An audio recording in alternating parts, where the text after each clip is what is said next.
안녕하세요. GN 히어링의 보물 미키입니다. 전국을 돌아다니면서 많이 느꼈던 것들이 이제 보청기의 음질에 대해서 이제 그거에 대한 질문을 받고 어떻게 하면 더 좋은 제품을 상담할 수 있을까라는 얘기를 많이 들어왔습니다. 그래서 오늘은 보청기의 음질과 뭐 거기에 따른 채널 등에 대한 내용을 같이 하기 위해 이제 트레이닝팀의 라이언을 초대해봤습니다. 안녕하십니까, 라이언입니다. 일단 보청기의 음질을 담당하는 요소는 어떤 것들이 있을까요? 음질이라고 하면 크게 두 가지부터 보면 좋을 것 같아요. 일단 소리라는 것이 존재할 것이고, 결국 그 소리를 누가 들었는지에 따라서 주관적으로 음질을 느끼게 될 텐데요. 사람마다 음질은 다르겠죠. 근데 우리가 말하고 싶은 음질은 난청인이실 거잖아요. 그렇죠? 그렇다면 아마 난청인이 갖고 계신 청력, 그리고 그분이 갖고 계신 달팽이관의 손상 정도에 따라서 음질은 분명 달라질 겁니다. 달팽이관에서부터 시작되는 가장 본질적인 음질 변화가 가장 크게 영향을 줄 거라고 생각을 합니다. 다시 말하면 보청기에서의 음질이라는 건 난청인이 갖고 있는 이러한 달팽이관의 어떤 물리적 변화에 잘 대응해 줄 수 있어야 되는데요. 우리가 알고 계신 것처럼 낮은 주파수, 다시 말해 달팽이관 안쪽은 더 낮은 주파수에 반응을 잘하는 만큼 에너지에 반응에 민감하고 세포수도 적다 보니까 원음에 가까울수록 우리가 좋은 음질이라고 느낄 수 있을 것이고요. 또 높은 주파수, 우리가 세포들이 더 많아서 많은 정보를 지각할 수 있는 그 구간에서는 부족한 만큼 요소를 잘 채워줄 수 있는 만큼의 소리 조절이 필요할 때 좋은 음질을 느낄 수 있을 거라고 생각합니다.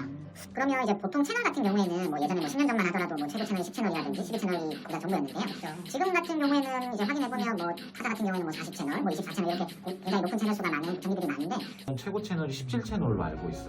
네네. 그러면 이제 확실히 채널 수가 작은 우리의 제품이 뭔가 음질적인 부분이 조금 뭐 퀄리티가 떨어진다거나 그런 건 아닐까요?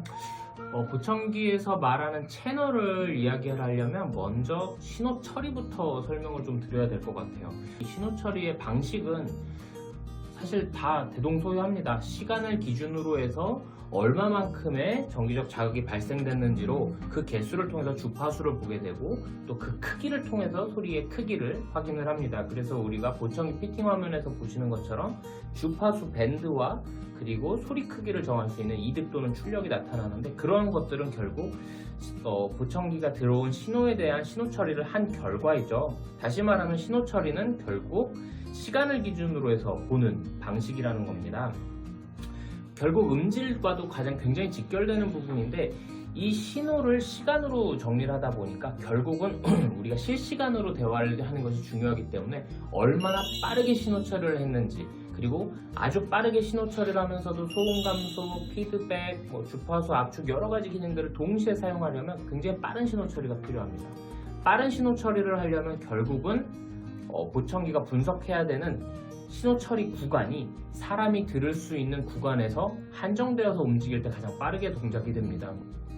그러다 보니까 신호 처리에 대해서 가장 안정적인 구간이 어디냐라고 볼 수 있는 곳이 사람의 달팽이관의 가청 영역입니다. 그래서 가청 영역을 기준으로 신호 처리를 하는 것이 현재 보청기의 기술인데, 그 중에 왜 저희가 17채널을 중요하게 보냐 하면요, 사람의 달팽이관에는 주파수로 변화를 감지할 수 있는 이 아주 크리티컬한 프리퀀시 밴드 34개 존재한다고 합니다. 34개요? 예예.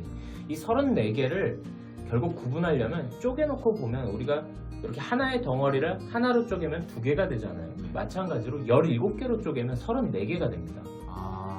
그래서 사람의 달팽이관에서 반응할 수 있는 개수만큼 정확하게 형상화한 다음에 채널로 구분해주면 각각의 이 소리에 대한 처리 툴이 맞기 때문에 음질을 잘 만들어낼 수 있어요. 다시 말하면 난청이 있더라도 적절하게 조절해 줄 수가 있는 거죠.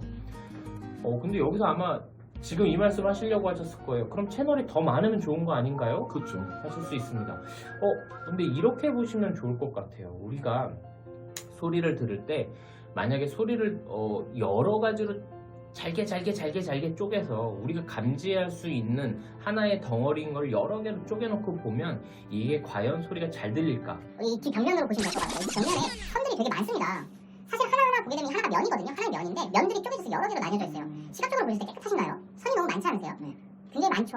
물론 이 안에는 조절할 수 있는 폭도 많지만 우리 눈이 교란될 만큼 많습니다. 소리도 마찬가지예요. 우리가 느꼈을 때 한 덩어리로 느낄 때가 가장 좋은 음질을 느낄 수 있는데 이렇게 여러 가지로 쪼개지게 되면 특히나 사람이 감지하지도 못하는 구간까지도 쪼개지게 오히려 돼요. 소리의 왜곡이 만들어지기가 쉽습니다. 결국 소리도 느려지고 왜곡도 많아지기 때문에 보청기가 갖고 있는 여러 가지 기능들에 영향을 주죠. 그러면 굳이 이제 뭐 많은 채널과 비교할 거 없이 저희는 이제 인간의 특성을 고려했기 때문에 17개의 채널로도 충분하다는 말씀이신 거죠? 네, 맞습니다. 그리고 이렇게 17개로 구분된 채널이 저희가 특허를 가지고 다른 회사보다는 오직 우리 회사만 사용할 수 있도록 규정되어진 것도 저희가 이 부분에 대해서 굉장히 중점을 갖고 있는 저희 기술 중심의 기업이라는 이야기를 드리고 싶습니다. 굉장히 뿌듯한 내용을 했던 것 같습니다.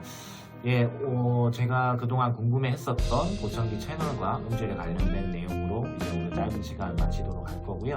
그동안 이제 GN의 보물이자 기염둥이였던 미키와 이제 라이언이었습니다. 네, 참 감사합니다. 감사합니다.